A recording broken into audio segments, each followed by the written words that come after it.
Sociedad Peruana de Radiología, que tenemos dos grandes expositores para el día de hoy. Vamos a empezar la primera exposición con Pedro Daltro, radiólogo, pediatra, director médico del grupo DASA. El doctor Daltro es muy conocido entre nosotros, es miembro del SLAR, ha sido expresidente de la Sociedad Latinoamericana de Radiología Pediátrica. El doctor nos va a tomar el tema, nos va a exponer recomendaciones para el reporte radiológico de COVID-19 en niños. Buenas tardes. Estou muito encantado em participar deste encontro para discutir um assunto tão atual e importante que nos afeta a todos.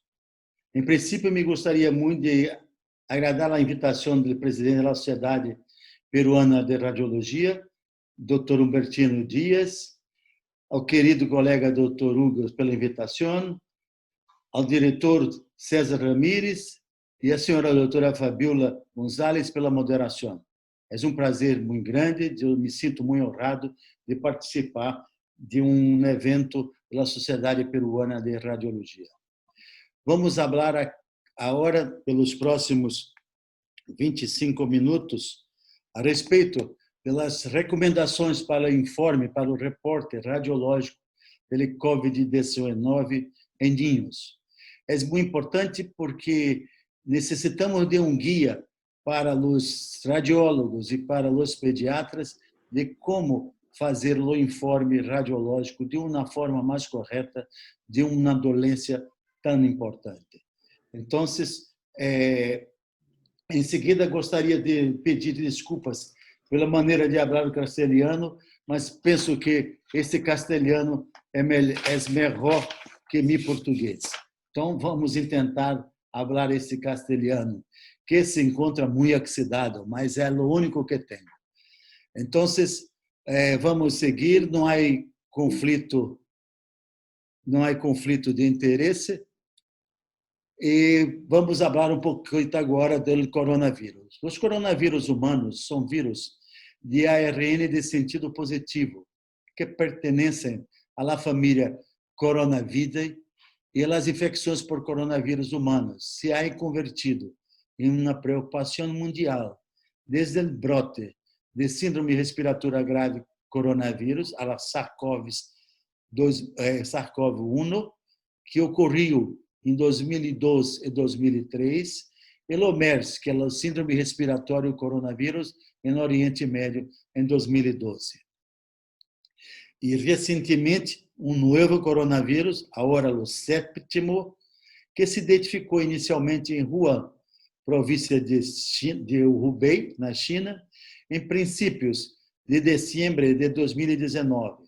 E se ha estendido rapidamente por todo o mundo e tem sido posteriormente chamado de coronavírus do síndrome respiratório agudo severo 2, o famoso SARS-CoV-2.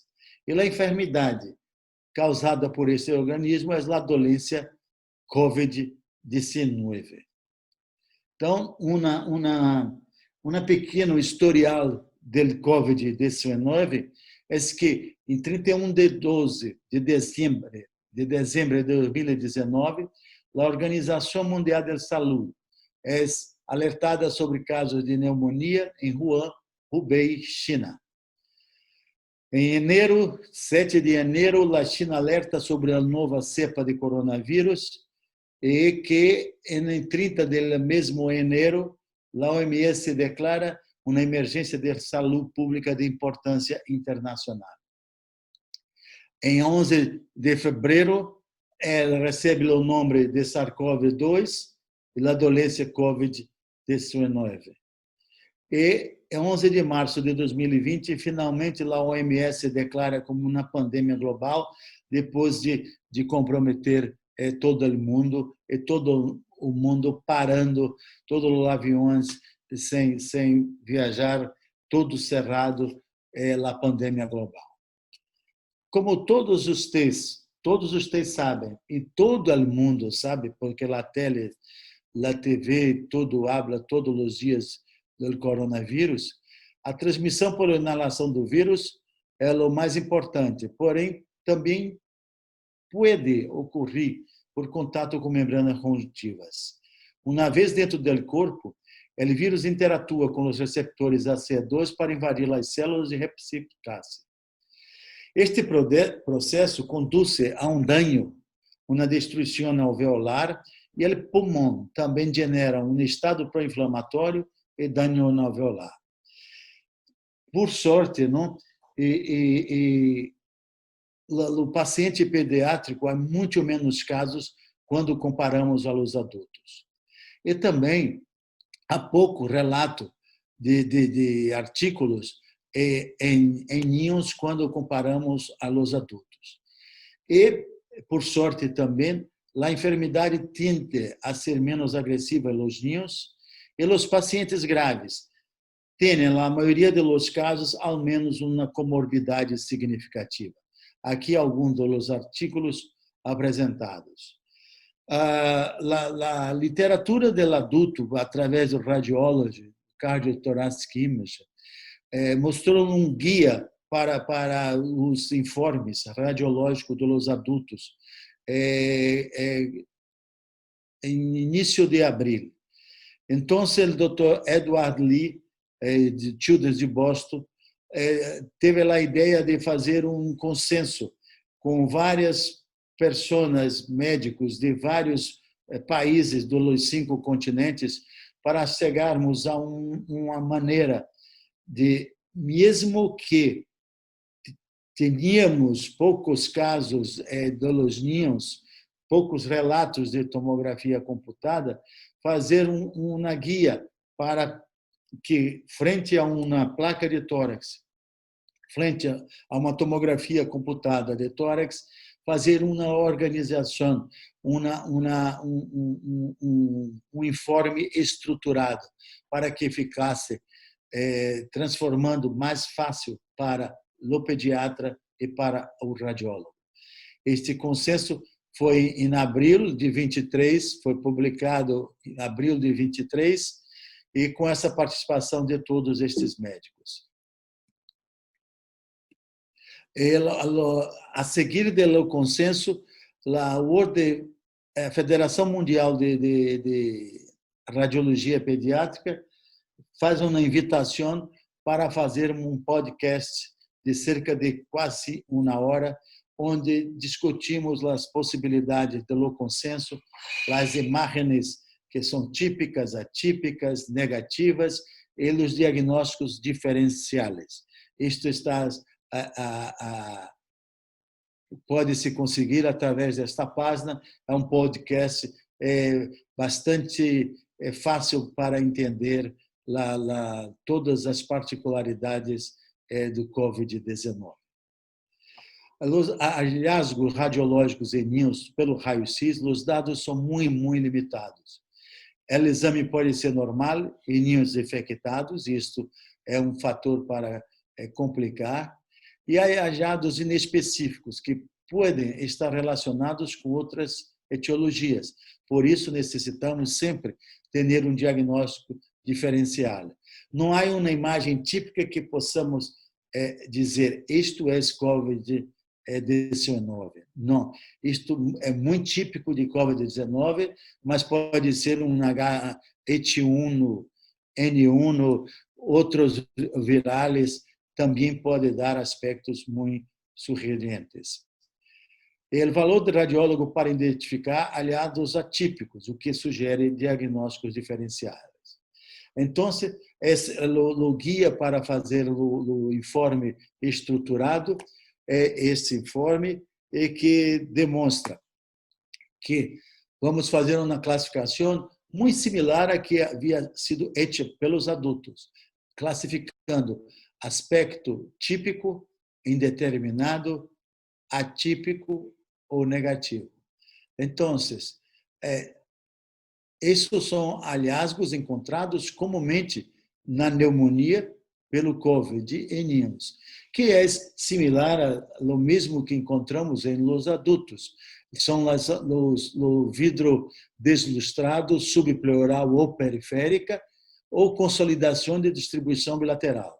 Então, vidro deslustrado, periférico, bibasal, ou consolidação periférica bibasal, esses achados por imagem são comumente vistos em COVID-19. O diagnóstico diferencial inclui outras pneumonias virais e atípicas. E se encontramos um vidro desajustado periférico, central ou unilateral, este aspecto pode ser indeterminado, não é sugeriente de la COVID, mas pode ser. Engrossamento bronquial, opacidades peribronquiales bilaterales, ou consolidação difusa multifocal, também pode.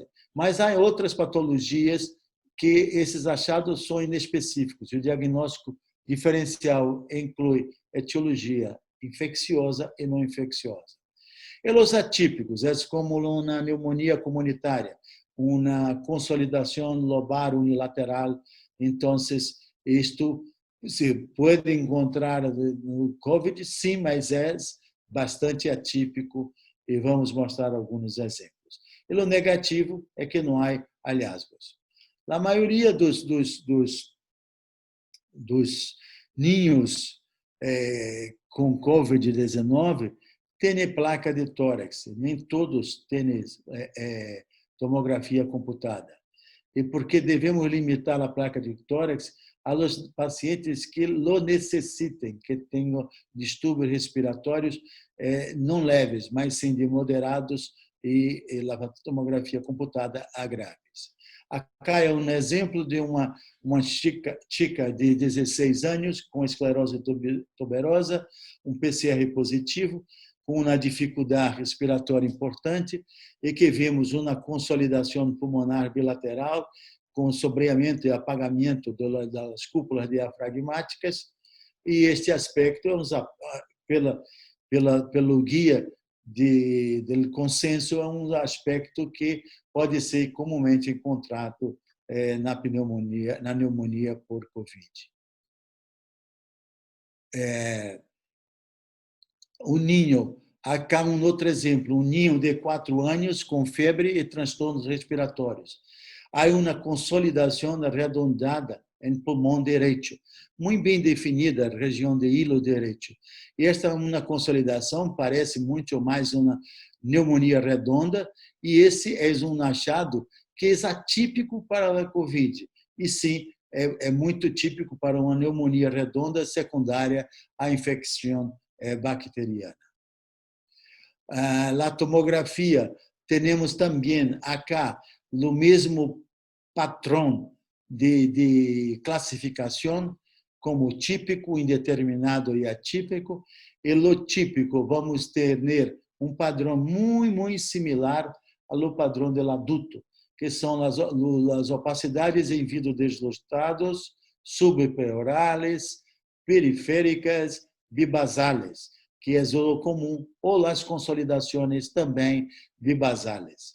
E tem alguma descrição que fala que o sinal de halo pode ser um sinal temprano. Então, temos que pensar nisso para o COVID, mas outras patologias, como pneumonite por hipersensibilidade, enfermidade eosinofílica e outros, podem dar o mesmo tipo de imagem. No indeterminado, o mesmo, são consolidações unilaterais, que são mais frequentes nas pneumonias comunitárias, ou atípico, como árvore de brotamento, pequenos nódulos discretos, são atípicos. E negativo, quando não vemos sinais de pneumonia. Então, acá nós vamos ver agora a tomografia computada de uma naninha de 1 ano e 9 meses, com a enfermidade Hurler, submetida a transplante de médula óssea e positivo para a COVID pelo PCR, com febre e dificuldade para respirar. Dessas opacidades periféricas, subpleurais, bibasales, em vidro esmerilhado, é típico para a COVID, mas poderia ser muito um SARS-CoV-2, poderia ser H1N1 ou qualquer outro processo viral que poderia fazer esta imagem.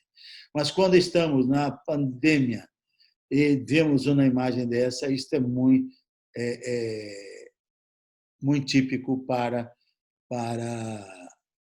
o Covid-19. Aqui um outro exemplo, quando vemos uma chica de 16 anos com febre, dolor torácico e há uma consolidação muito densa em pulmão direito e que há também umas opacidades em vidro deslustrado que vemos acá e que isto é um aspecto atípico para a COVID. E na realidade esta tinha uma biópsia e era uma pneumonia por varicela. Isso é atípico para o COVID-19.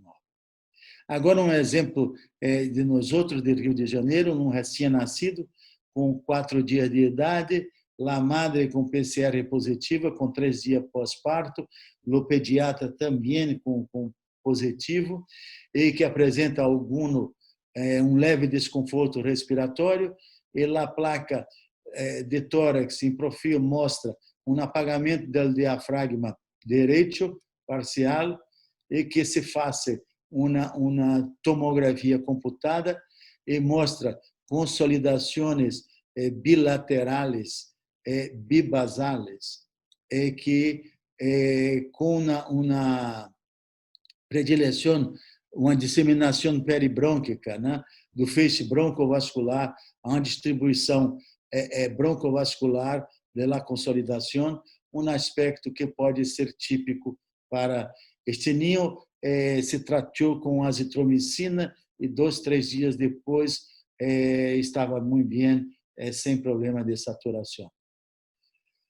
Acá um exemplo de um ninho de 14 anos com asma e com trissomia que tinha uma placa de tórax, um exame prévio de 1 ano atrás, com praticamente normal, não havia muitas alterações e com mais 2 dias de sintomas apresenta umas opacidades irregulares, umas opacidades em vidro deslustrado no tórax, na placa de tórax, e que vemos na tomografia computada umas opacidades em vidro fosco e acá um aspecto de crazy paving, com um espessamento, engrossamento dos septos interlobulares e vidro delustrado de base, o broncograma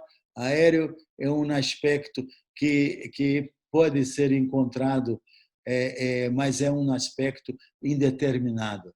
Temos também outras consolidações periféricas nesse ninho de 14 anos. Então, é um aspecto que pode ser encontrado indeterminado e são hallazgos inespecíficos para a pneumonia pelo COVID-19. Agora, vamos seguir um pouco e falar 2, 3 minutos a respeito da síndrome inflamatória multissistêmica em ninhos. Estávamos muito contentes porque nos pacientes pediátricos não seriam muito graves. Era muito raro ter ninhos graves. No máximo necessitava de uma placa de tórax, UCI muito raramente.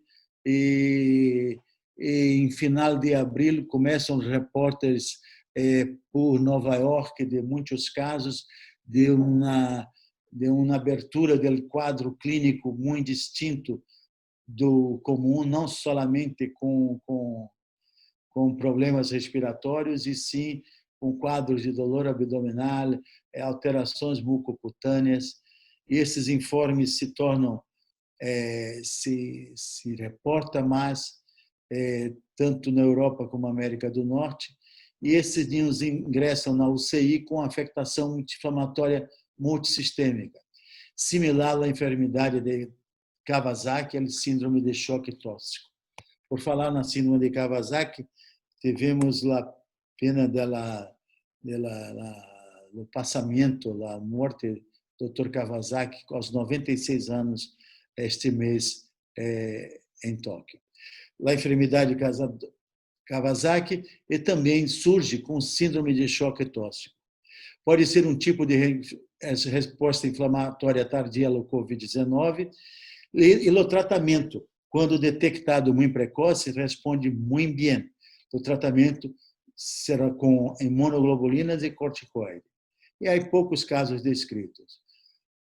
Em 15 de maio de 2020, a OMS, a Organização Mundial da Saúde, descreve esta síndrome multissistêmica e diz que quando pensar nela, quando tivermos erupção cutânea ou conjuntivite não purulenta bilateral, ou sinais inflamatórios mucocutâneos, boca, pé, hipotensione ou choque. O quadro abre com uma hipotensione ou choque.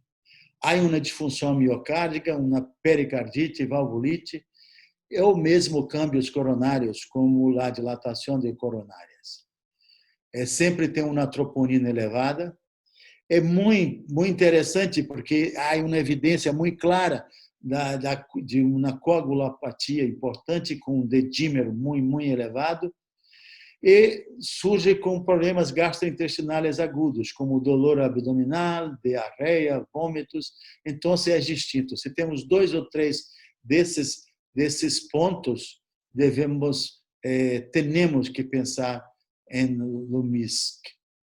Aqui um exemplo que tivemos em início de junho, aqui em Rio, um ninho de 11 anos que abre um quadro com uma dor abdominal inespecífica e horas depois aparece com uma conjuntivite não purulenta, com signos de serosite, com agrandamento de linfáticos cervicais e diminuição da saturação de oxígeno. O PCR era negativo, mas em 10 a 15% dos casos pode ser negativo, mas havia um dedímero muito alto, 6.000. Então, podemos ver que havia um engrossamento pleural e que havia consolidações basales bilaterais, alguns engrossamentos do septo interlobulares. Este ninho fez uma tomografia computada quando ingressou no hospital e teve uma resposta muito boa com os corticoides e com as imunoglobulinas e 4 dias depois o aspecto já era muito melhor que o aspecto inicial. Aqui um outro ninho de 7 anos com mais de um mês de dolência e que chegou, abriu o quadro com um choque cardiogênico e que por pouco não o levou ao óbito e apresentava signos de Kawasaki e pelo eco havia uma coronária direita. Esse ninho teve problemas de motores muito graves. Fizemos estudo de neuroeixo, não havia complicações mais grandes e a angiocoronária mostrando uma dilatação da coronária direita, uma ectasia pelo COVID-19. Então, aqui são as recomendações de imagem para uma avaliação inicial. As provas de imagem não se recomendam como método de detecção.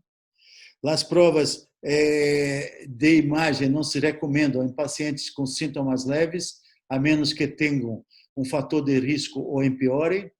E se devem considerar radiografias ou a tomografia computada em pacientes com afecções moderadas e graves.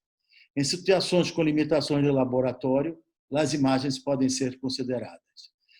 Repetir o PCR em pacientes com sintomas moderados ou graves que tenham provas de laboratório negativo, porém um padrão de imagem típico. Radiografias sequenciais podem ser realizadas para avaliar a resposta e as imagens de controle posteriores à resolução só não devem considerar-se em casos graves com suspeita de anormalidade pulmonar crônica. Eu estou quase ao final da minha charla, mas eu gostaria de mostrar para vocês, durante 2 minutos, 1 minuto, o aspecto do ultrassonido de tórax com a COVID-19, um trabalho feito muito lindo o doutor Yoshino Tamaki Sameshima, nossa Ruth, que tem um trabalho espetacular com ultrassonido de muitos anos.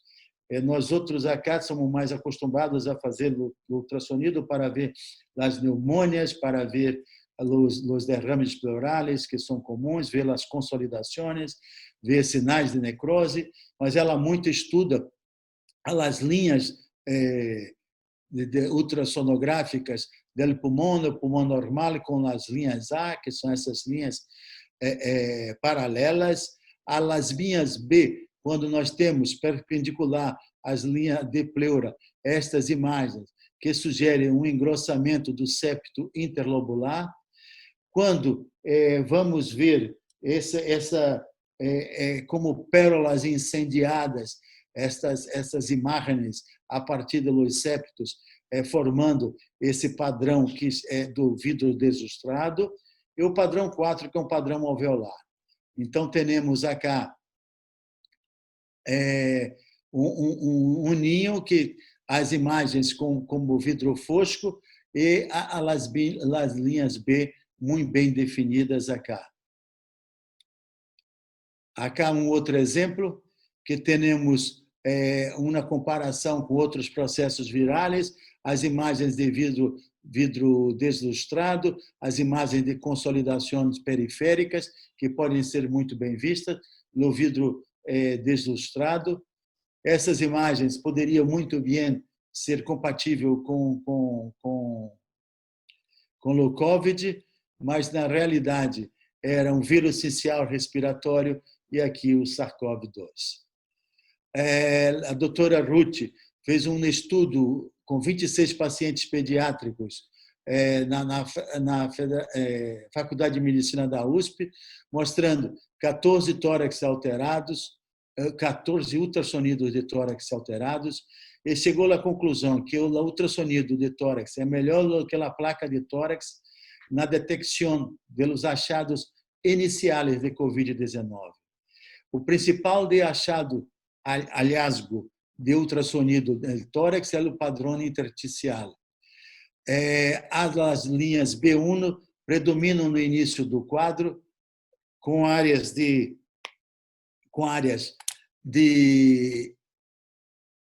linha B2 vidro fosco esparsa, com pequenos focos de consolidações subpleurais, irregularidade e espessamento pleural.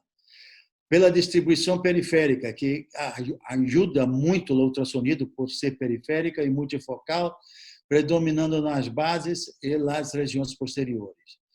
E na fase mais que se segue, há consolidações mais grandes, e quando associadas à descompensação cardíaca, há surgimento del derrame pleural. O ultrassonido de tórax é bastante útil no segmento de casos de COVID-19.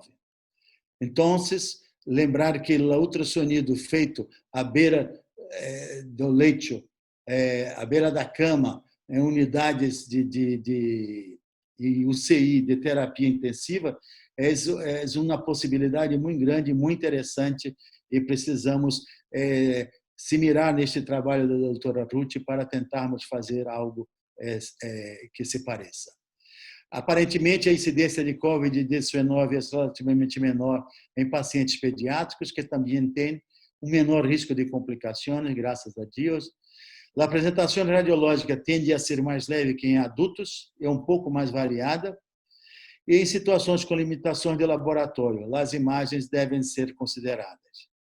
E se devem considerar radiografias e ou tomografia computadas em pacientes com afecções moderadas ou graves. Muitas graças a vocês. Estou pronto para se há alguma pergunta. Fico ao dispor de vocês. Muito obrigado pela atenção. Felicitaciones, doctor Pedro Daltro, por la excelente exposición y su capacidad docente reconocida internacionalmente. Para los participantes que recién se han acoplado, el doctor Pedro Daltro, representante de Brasil, radiólogo pediatra de la Clínica de Diagnóstico por Imagen de Río de Janeiro. doctor Pedro Daltro, felicitaciones. A continuación, vamos a presentar al doctor Carlos Ugaz. Doctor Carlos Ugaz, médico radiólogo que trabaja en el Instituto Nacional de Salud del Niño, San Borja, muy conocido por nosotros. También ha trabajado en el Instituto Nacional de Salud del Niño Breña. Es un doctor muy estudioso, en el cual tiene mucha capacidad docente, siempre comparte los conocimientos, y el doctor nos va a tocar el segundo tema, que es hallazgos radiológicos y recomendaciones para el uso racional de la imagen pediátrica en COVID-19. Con ustedes paso al doctor Carlos Ugaz. Carlitos. Muchas gracias, Fabiola, por la presentación. Nuevamente, gracias a la Sociedad Peruana de Radiología, que nos permite hoy día,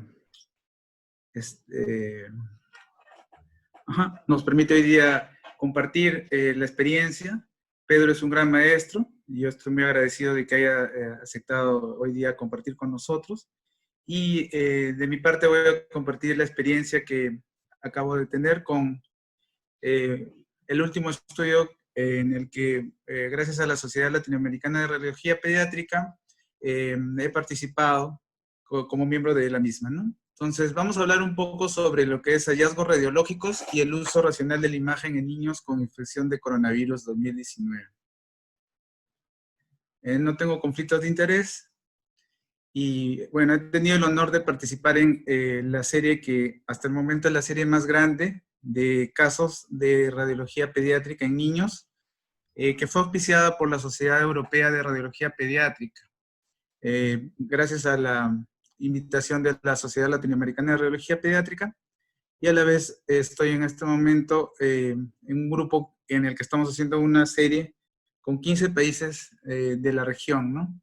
Y nuestro principal objetivo es dar a conocer cuáles son las imágenes más frecuentes, porque ha empezado a crecer el número de casos en niños. Como dijo el maestro Daltro, la mayoría de los casos en niños son normalmente más leves que en adultos, pero es importante conocer sus diferencias y ver de qué forma afrontarlas.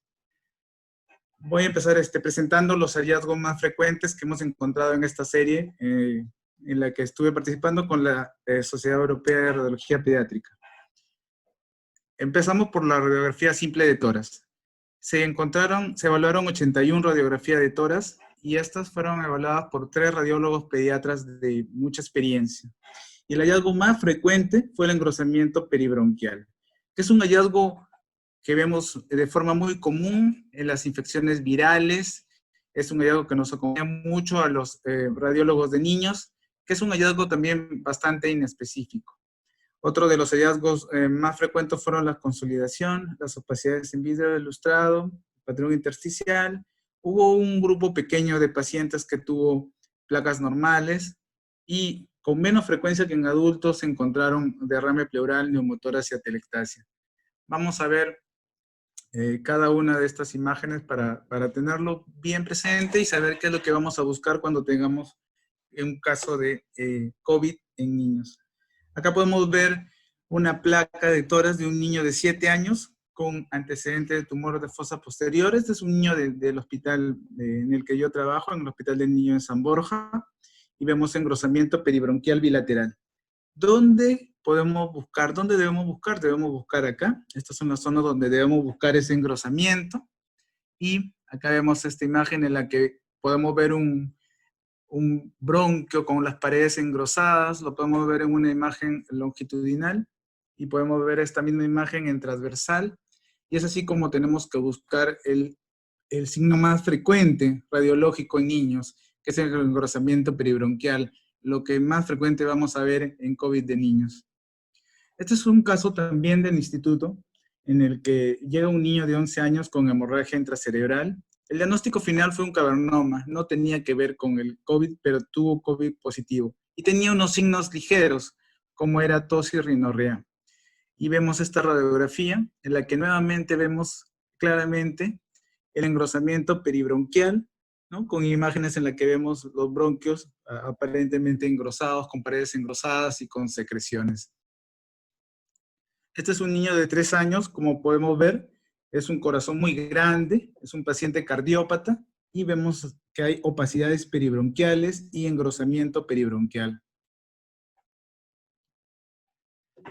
Luego del engrosamiento peribronquial, la siguiente alteración más frecuente es el vidrio del lustrado. El vidrio del lustrado se define como un área de menor densidad que la consolidación. En tomografía la diferenciamos porque podemos ver aún el intersticio, pero vemos los pulmones blancos, pero no tan blancos como en una consolidación en la que hay broncograma. Este es un caso en el que ambos campos pulmonares tienen vidrio del lustrado extenso. Es una niña de 9 días con taquimia. Empieza con taquimia luego de ser asintomática. Sus padres tenían COVID-19 y, bueno, observamos un vidrio del lustrado extenso y bilateral en ambos campos pulmonares. Esta es una niña de 5 meses que está hospitalizada en la UCI pediátrica del hospital y vemos nuevamente el engrosamiento peribronquial bilateral y también vemos vidrio del lustrado en el lóbulo superior derecho. Como les dije, este es el hallazgo más frecuente, el engrosamiento peribronquial, pero también tenemos muchos pacientes que tienen, además del engrosamiento peribronquial, algunos de los otros hallazgos radiológicos que ya hemos descrito, como vidrio del lustrado y consolidaciones.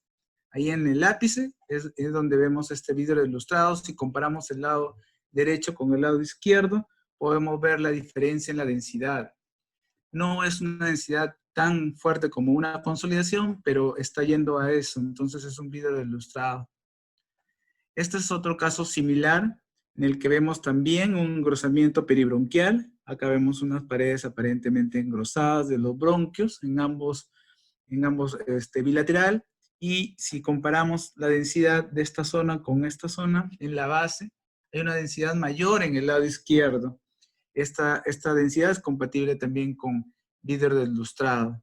Es frecuente que encontremos asociado. Acá podemos ver además que hay unas imágenes lineales en la base izquierda, que viene a ser un engrosamiento intersticial, unas opacidades lineales. Muy frecuente cuando encontramos el patrón de vidrio del lustrado.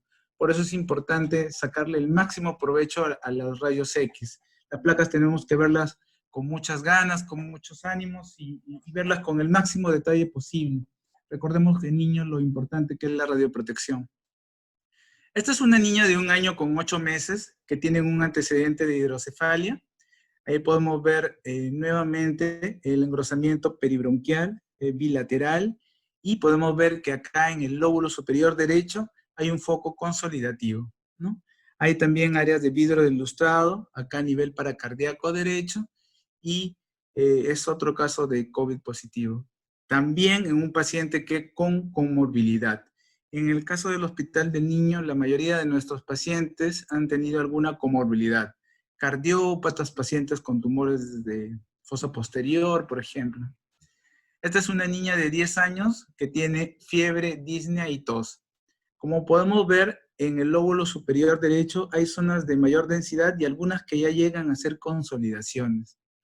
Este es un cuadro que va evolucionando, ¿no? Sin embargo, esta paciente a los 3 días ya no tiene síntomas y también se le toma una placa control en la que se resuelven los hallazgos.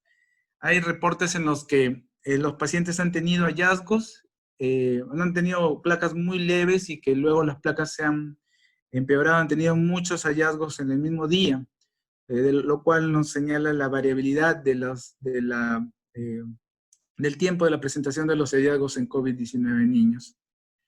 Y bueno, esto es fácil de ver porque lo que vemos son consolidaciones extensas en ambos campos pulmonares. Este es un niño de 5 meses con antecedente de prematuridad. La clínica fue de disnea, apnea, secreción nasal, tos, es intubado y admitido en UCI. Y como vemos hay consolidaciones, vidrio del lustrado, engrosamiento pleural, engrosamiento peribronquial y atrapamiento aéreo. Sin duda, uno de los signos que nos señala la gravedad del caso, que el caso no está yendo bien, son las consolidaciones. Entonces esto es importante de ver en los pacientes con COVID-19. No tan frecuentemente se han encontrado casos como este. Esta es una niña de 15 años que inicia con disnea y finalmente tiene un neumotórax derecho. Como vemos, la gran cantidad, el volumen grande del neumotórax. Este neumotórax desplaza ligeramente al mediastino hacia el lado izquierdo, por lo que deducimos que es un neumotórax a tensión. Y además, secundario a este neumotórax, hay varias áreas de atelectasia. En la parte media del pulmón se ve un área de mayor densidad. Cuando se le hizo la tomografía, se encontró que en esta zona, esta tomografía se hizo 4 días después de la placa, y vemos áreas de mayor densidad, con áreas de vidrio ilustrado y consolidación. Acá también vemos áreas de vidrio ilustrado, que son frecuentes ver en COVID. Este es un caso de un niño de 2 años y 2 días que tiene como clínica fiebre y tos. La radiografía nos muestra una consolidación en la base izquierda y a la vez un borramiento del seno costofrénico. Y se le hace una ecografía, y en la ecografía corroboramos el derrame pleural, y también vemos en la ecografía un área de consolidación con broncosonograma, ¿no? Que también puede servir esto, la ecografía, ¿no? Para corroborar este derrame pleural. Vamos a ver algunos casos del hospital en los que hemos tenido algo de seguimiento. Este es un niño de 2 años de edad con secuela neurológica. La radiografía de tórax inicia con áreas de vidrio ilustrado y consolidaciones difusas en ambos campos pulmonares. El paciente empezó bastante mal su cuadro, con bastante afectación, y luego vemos que en su control, después de un mes, ya hay una gran mejoría. Ambos campos pulmonares ya lucen con mucho menores alteraciones, pero traía este caso para ver que algunos casos, como hace 2 casos el que presenté, evolucionó muy rápido, un cuadro leve, un paciente sin comorbilidades. Este es un paciente con comorbilidad y que ha mejorado, pero luego de un mes. Este es un paciente de 3 años y 6 meses que tiene engrosamiento peribronquial bilateral. Este paciente evolucionó mal, estuvo en la UCI del hospital y llegó a complicarse mucho. Como vemos acá, el signo de mayor preocupación es tener consolidaciones amplias, como vemos en este caso, casi todo el pulmón derecho y parte del pulmón izquierdo. Y vemos que, sin embargo, el tratamiento oportuno, siempre muy dedicado de los intensivistas, logra de que este paciente, esta es una placa de hace unos días, en el que después de 5 semanas vemos que el paciente ya tiene una evolución bastante favorable y tiene algunas áreas de mayor densidad en la base del pulmón derecho, pero ha mejorado, ha evolucionado de una forma muy buena. Los pacientes que hemos tenido en la UCI, felizmente han evolucionado todos bien, pero hemos tenido algún paciente que no ha evolucionado de la forma que uno quisiera, como es este lactante de 2 meses que tiene un antecedente de coartación de la aorta. Estas reconstrucciones que son frecuentemente tan lindas que hacen en el hospital nuestros tecnólogos, que son muy dedicados. Y vemos una coartación de la aorta, tenía contacto familiar y finalmente COVID positivo. El niño inició con dificultad respiratoria severa, ingresa a la UCI con todos los parámetros inflamatorios que nos indica una tormenta de citocinas. El incremento de la ferritina, el dímero D, la procalcitonina muy elevados, y vemos cómo empieza con un engrosamiento peribronquial y opacidades mixtas peribronquiales en ambos campos pulmonares.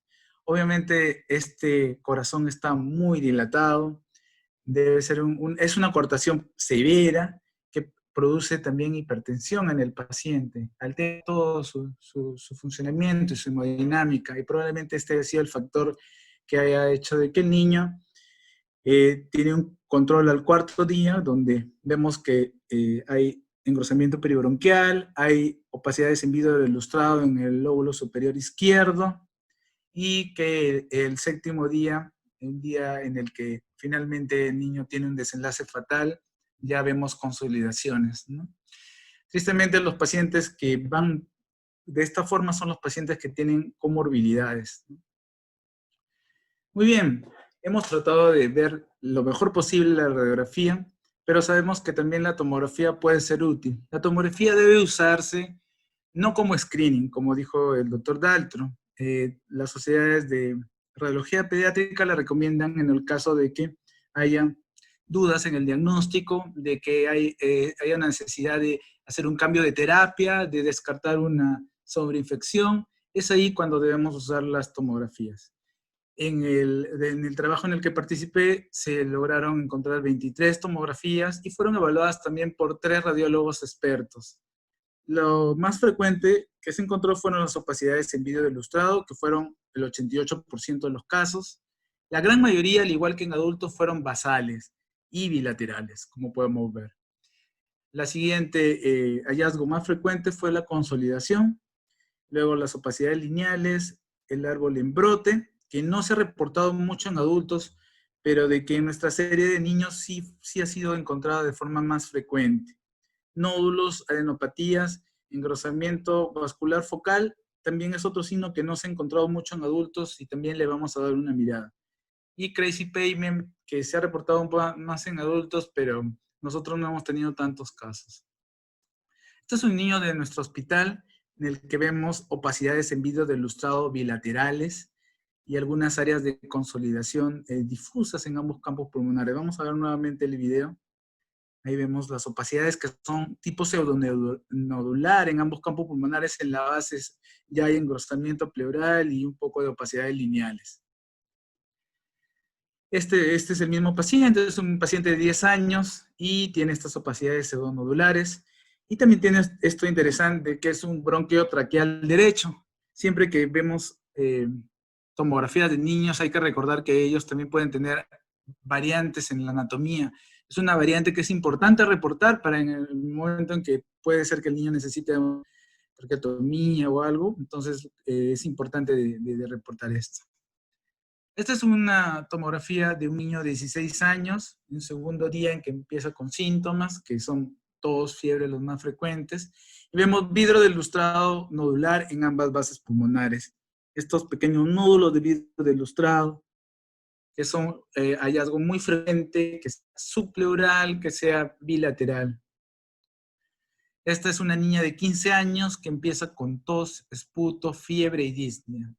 En la radiografía lo que vemos nuevamente, esta zona de mayor densidad en comparación con el otro lado, es un área de vidrio de lustrado, sin broncograma, es un área de mayor densidad. Es un vidrio de lustrado que se verifica acá, donde vemos un área de vidrio ilustrado subpleural, un hallazgo muy frecuente en COVID-19.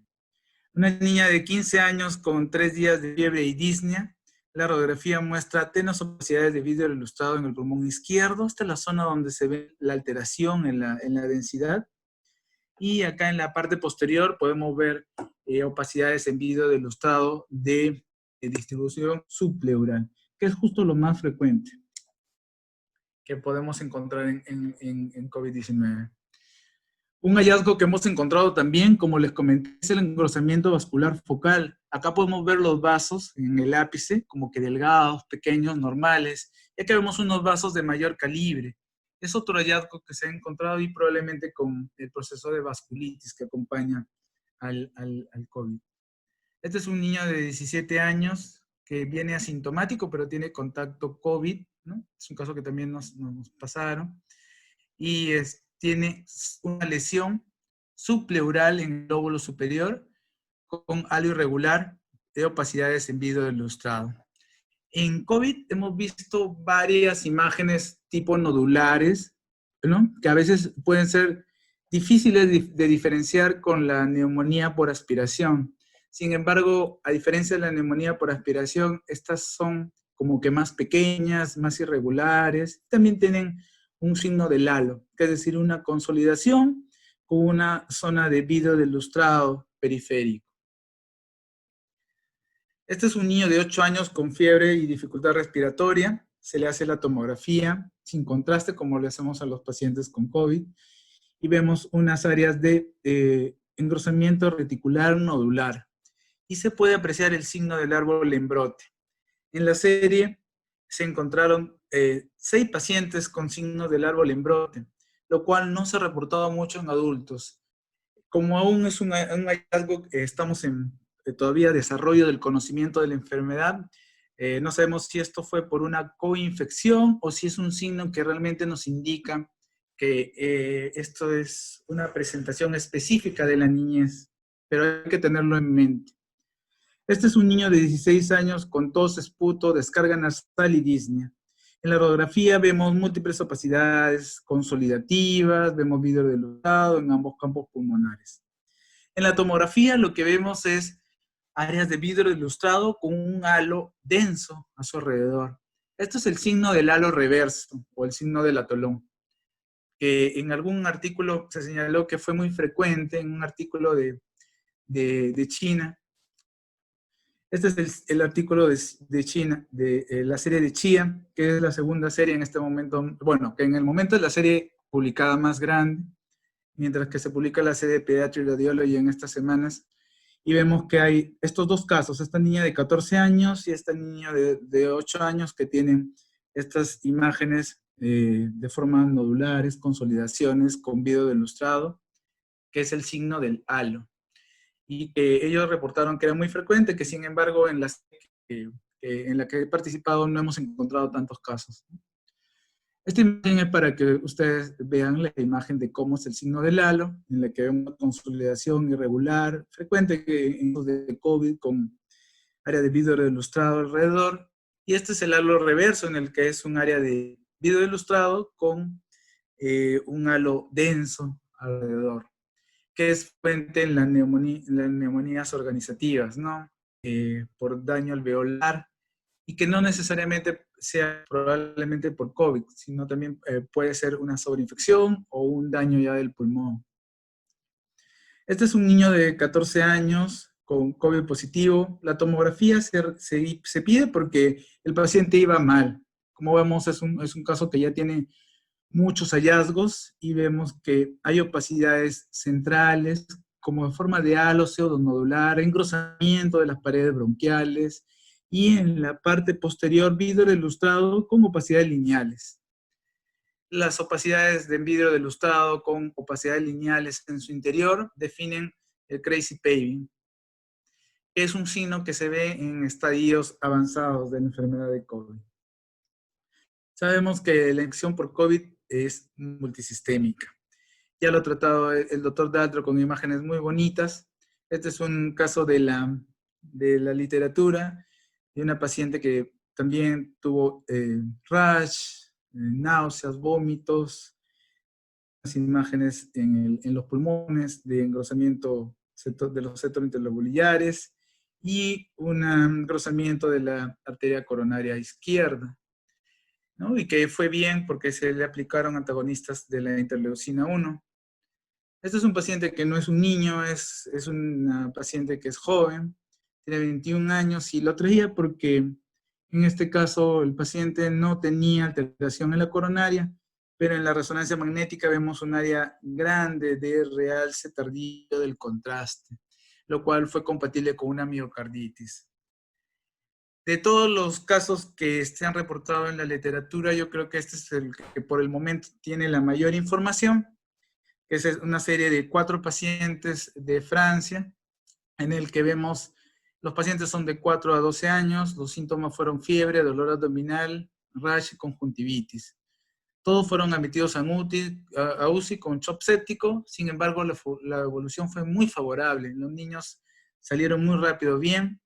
El PCR fue negativo en el hisopado de todos los pacientes, sin embargo en serología 4 fueron positivos a IgG y 1 a IgM, lo cual es interesante porque la relación directa causal entre esta síndrome inflamatorio multisistémico asociado o Kawasaki-Lai todavía está en estudio.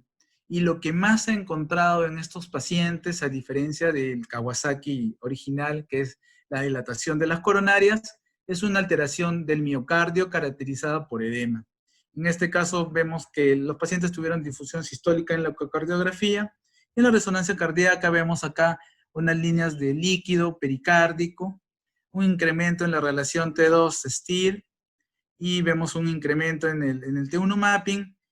Sin embargo, no hubo realce tardío en la secuencia con gadolinio, lo que indica que más que fibrosis, lo que los pacientes tenían era edema, lo cual es un compromiso que se está viendo que es frecuente en pacientes de COVID. También hay algún caso, en nuestra serie encontramos un caso de un paciente que tenía estos vacíos de señal en la vena femoral, superficial que tuvo en la tomografía estos hallazgos que finalmente fueron compatibles con una trombosis en una rama de la arteria pulmonar. Este es un caso que recientemente se ha publicado de una asociación con intussusección. Entonces, los radiólogos pediatras es un clásico de nosotros, el buscar una intussusección. Lo traigo en esta noche porque es importante recordar que también esta crisis nos trae las precauciones de tener EPP. Entonces, los pacientes pueden llegar por dolor abdominal y pueden tener, como en este caso, una intussusección, no teniendo ningún otro hallazgo más. En lo que es la parte del sistema nervioso central, no hay ningún reporte hasta ahora en niños. Los reportes que hay son en adultos. Y vemos acá una encefalitis básicamente del hipocampo. Y acá vemos unas alteraciones en la señal en el bulbo olfatorio, que están asociadas a la pérdida del olfato. Bueno, esto lo hemos trabajado gracias a la invitación del doctor Hubertino para la revista peruana de radiología, con la doctora Lazarte y con la doctora Compén, con un resumen de qué es lo que debemos hacer para afrontar, qué imágenes son las que debemos usar de forma racional ante la sospecha de COVID. Porque tomando en cuenta los hallazgos, que son básicamente en pacientes sintomáticos, lo que se recomienda en niños, tomando también el consenso del doctor Daltro, es tomar las decisiones de acuerdo al escenario clínico. Si el paciente tiene leve, moderado y severo, vamos a actuar de la siguiente forma, en cuanto a recomendación de imagen. Si el paciente tiene síntomas leves, no se debe hacer imagen. En la serie en la que estuve participando, solamente hubo un paciente en el que se hizo screening y obviamente no tuvo ningún hallazgo. Ningún consenso de las sociedades de radiología pediátrica recomienda la tomografía o ningún examen en los casos leves y en los casos asintomáticos en niños. Si tenemos ya pacientes con sintomatología, debemos hacerle una radiografía simple de tórax. Por ejemplo, en nuestro hospital tenemos muchos pacientes con neutropenia. En este tipo de pacientes en las que sospechemos que van a llegar a complicaciones, también es importante tomarle una radiografía simple de tórax. ¿Cuándo vamos a usar la tomografía? Cuando tengamos una evaluación desfavorable, cuando querramos hacer un cambio en la terapéutica, cuando pensemos en una coinfección. Si no, no hacemos más imágenes. Las ecografías, el doctor Dato nos ha presentado una hermosa experiencia que sin embargo todavía no está publicada y que bueno, esperamos y creo que tiene mucho futuro, un potencial probablemente en lo que es el seguimiento, pero hasta el momento no hay ninguna serie grande en ecografía. También por el momento hay muchas restricciones de equipos, de protección. Entonces, y también es muy dependiente del examinador. Así que pienso que tiene mucho futuro, pero que hay que ser ahorita prudentes, ¿no? También les invito a pronto en el próximo número de la revista de la Sociedad Peruana de Radiología, que es especial de COVID, que van a ver muchos trabajos de nuestro país que están dedicados a esto. ¿Qué mensaje les queremos dar para esta noche? El compromiso por infección de COVID-19 en niños en general es más leve que en adultos. Sin embargo, como vemos, también está el síndrome inflamatorio multisistémico, que a pesar de que la evolución puede ser muy rápida, implica una miocarditis. Entonces hay que estar pendientes de que la mayoría de los pacientes van a ir leve, pero también podemos tener casos graves. La radiografía de tórax es el método de imagen inicial y elección, en casos moderados a severos. En casos leves y asintomáticos, no debemos usar imagen. Los hallazgos más frecuentes por radiología son el engrosamiento peribronquial. Ese es el hallazgo más frecuente. Es un hallazgo inespecífico. Normalmente no lo podemos diferenciar con una neumonía viral, pero es un hallazgo que debemos tener en cuenta, debemos de buscar opacidades en vidrio ilustrado y consolidaciones en los casos de los pacientes que están complicados. La tomografía de tórax debe usarse para la toma de decisiones en el manejo clínico. Siempre hay que tener un gran espíritu de colaboración entre los clínicos y los radiólogos. Estamos para apoyarnos y servirnos.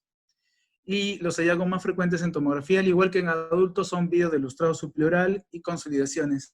Sin embargo, hasta el momento se ha encontrado como que hay una mayor cantidad de pacientes con signo del halo Lembrote, el halo simple y el halo inverso. Sin embargo, esto podría significar una coinfección, así que está en estudio.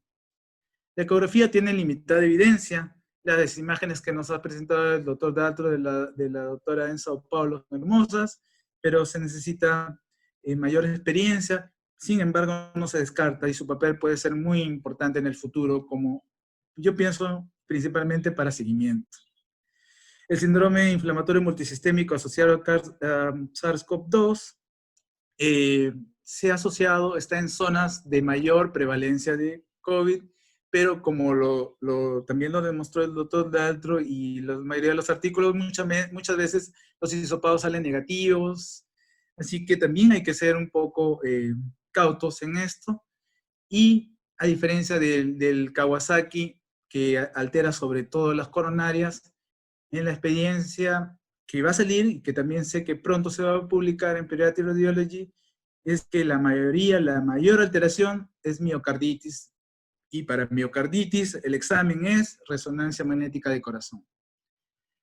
Como sabemos, la información es dinámica.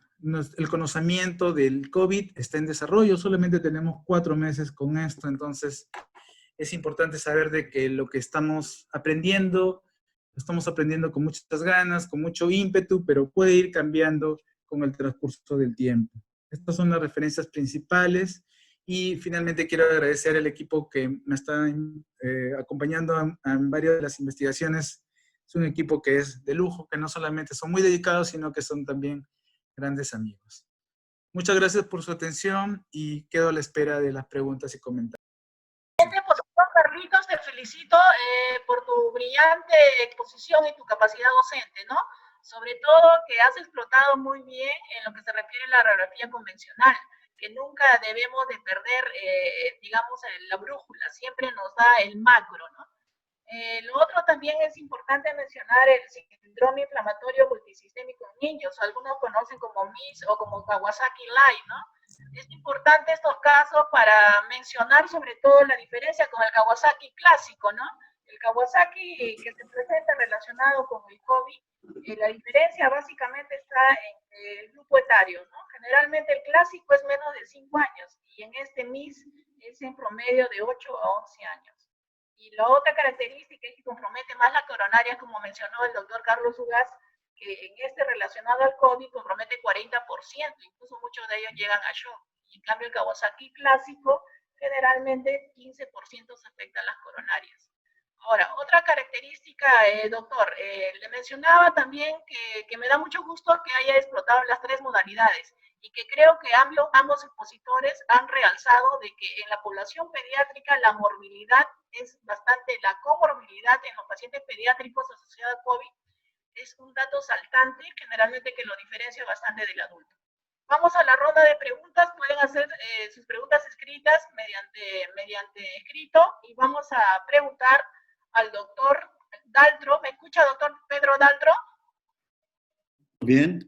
Bien, doctor, una pregunta. En su experiencia, los casos de trombosis en pediatría por tomografía de vasos pulmonares, ¿nos puede comentar?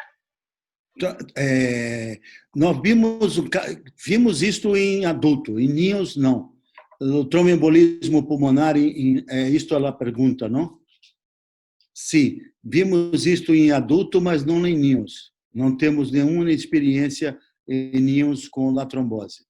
Há, como o Dr. Carlos Uga mostrou, compromisso vascular, que os vasos ficam mais agrandados e que pode estar relacionado a isso, que é um sino descrito agora e que temos que ver. Estamos agora a fazer uma revisão de mais de 100 casos de ninhos com COVID e estamos na fase de avaliação de resultados. Então, talvez daqui a uma semana, um pouco mais, vamos ter uma ideia de como está isto, como será esta possibilidade. Muy bien, doctor Daltro, le agradecemos la respuesta. Siguiente pregunta para el doctor Carlos Ugaz. ¿Cuál es la comorbilidad más asociada en la población pediátrica asociada a COVID en el estudio amplio que ha mencionado? En el estudio en el que tuvimos, fueron muy variables. Lo más frecuente fueron cardiópatas, pacientes con cáncer infantil, con leucemias, con linfomas. Básicamente eso, ¿no? Nosotros, pacientes con hipertensión, pacientes con insuficiencia renal. En pediatría no es tan frecuente la diabetes, entonces la mayoría de los pacientes, al igual que la mayoría de los pacientes, al igual que la experiencia que tenemos hasta ahora en el hospital de niños, en la serie que va a salir, han sido pacientes cardiópatas. Y justo estos pacientes han sido los que finalmente fallecieron, ¿no? También en unos casos con alguna inmunosupresión, como por ejemplo pacientes con artritis reumatoidea juvenil. Pero básicamente los pacientes que han ido peor han sido niños cardiópatas. Y pues solo para ampliar un comentario, en lo que se refiere al Instituto Nacional de Salud del Niño Breña, hemos tenido digamos, la tendencia. En marzo, recordemos que el 7 de marzo se detectó el primer caso en el Perú. Y en marzo, en la población pediátrica, ha predominado la patología pulmonar, el compromiso pulmonar por COVID. Y en abril era casi 50% el compromiso pulmonar y compromiso de otros órganos. Y en la actualidad lo que está predominando son otros órganos y sobre todo está incrementándose el síndrome inflamatorio multisistémico temporalmente asociado al SARS-2. Eso al parecer, como todos sabemos, estamos conociendo la evolución de la enfermedad y la tendencia, ¿no? Siguiente pregunta para el doctor Pedro Daltro. Doctor Pedro Daltro, la presentación es conocida en adultos que se compromete sobre todo la base pulmonares en segmentos posteriores. ¿En su experiencia en niños es similar, sobre todo en caso de consolidación, o tiene otra localización? Não, sim, é similar. Os poucos casos que temos, agora vamos ter um número muito mais grande com a revisão de vários países de América Latina, mas até agora o padrão típico da tomografia computada são opacidades individuoilustrados, subpleurares, periféricas, bilaterais em bases pulmonares, bibasales. Isto é o mais típico. O signo do halo invertido também ha sido descrito como uma possibilidade de signo precoce do COVID-19. E isto é pouco parecido com o que o adulto também tem. Temos que lembrar que isto não é com signo como este, como Carlos Uga mostrou 2 ou 3 casos muito lindos de opacidades individuoilustrado periféricas bibasales ou consolidações bibasales com distribuição broncovascular. Isto é o que é mais típico, mas não significa que seja COVID. É COVID porque estamos numa pandemia, é muito mais provável, mas poderia ser outros processos virais que faz o mesmo aspecto que tem isto. Poderia ser um outro processo viral que poderia fazer a mesma coisa, mas o aspecto também similar ao do adulto. Okay. Agradezco su respuesta, doctor Pedro Daltro. Siguiente pregunta del doctor Carlos Ugaz. Si bien se mencionó de que hay comorbilidades en los niños, ¿cuál sería generalmente dentro de las diferentes etapas vidas en la población pediátrica, cuál es el grupo etario que más se compromete con COVID? Como en cuanto a los pacientes que tienen la clínica más severa, se ha visto de que son los lactantes, los niños más pequeñitos, son los que van normalmente con evoluciones más difíciles, más lentas, y pueden llegar a tener mayor compromiso de la vida. Los infantes, los lactantes, los recién nacidos, sobre todo ellos, sobre todo los lactantes. Y en cuanto a tal como tú lo acabas de referir, en cuanto al síndrome multisistémico, es más frecuente que se dé entre 6, 8 años hasta los 12, ¿no? Es decir, adolescentes, ¿no? Pero felizmente hasta ahora la gran mayoría de los pacientes, bueno, llega muy mal, llega a ser shock, pero evoluciona rápidamente bien, de forma favorable. Al final, más que el grupo etario, depende sobre todo de las comodidades, el futuro, el pronóstico del paciente, y en realidad cualquier grupo etario es susceptible de infectarse, ¿no? Tanto desde niños hasta adultos, no hay ningún grupo etario que se salve. Pero la mayoría, como hemos visto en nuestra experiencia, son los lactantes los que van con peor pronóstico.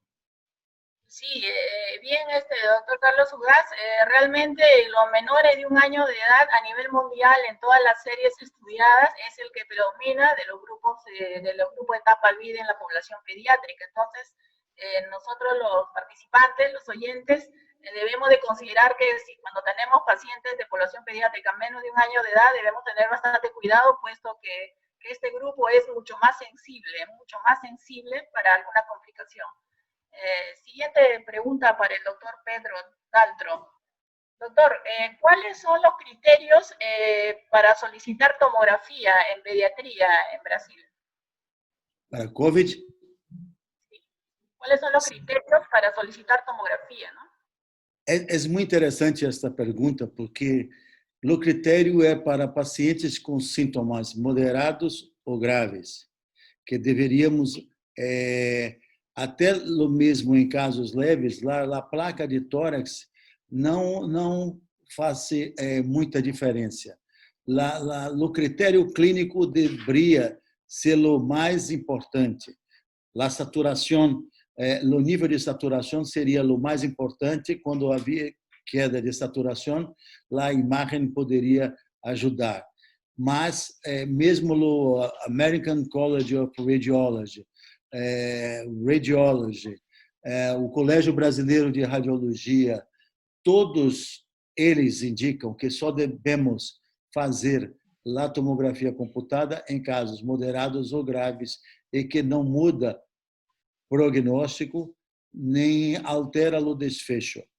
Mas, na realidade, o que nós vemos, principalmente em adultos, e também muito nos poucos casos de ninhos que vemos em hospitais privados, é que quando chega com o COVID, a ansiedade é muito grande e a primeira coisa que se faz é uma tomografia computada para ver se há a pneumonia ou não há a pneumonia e qual o grau de comprometimento em percentual, isto para preparar um prognóstico, para definir, inclusive, se volve para casa, se fica em hospital.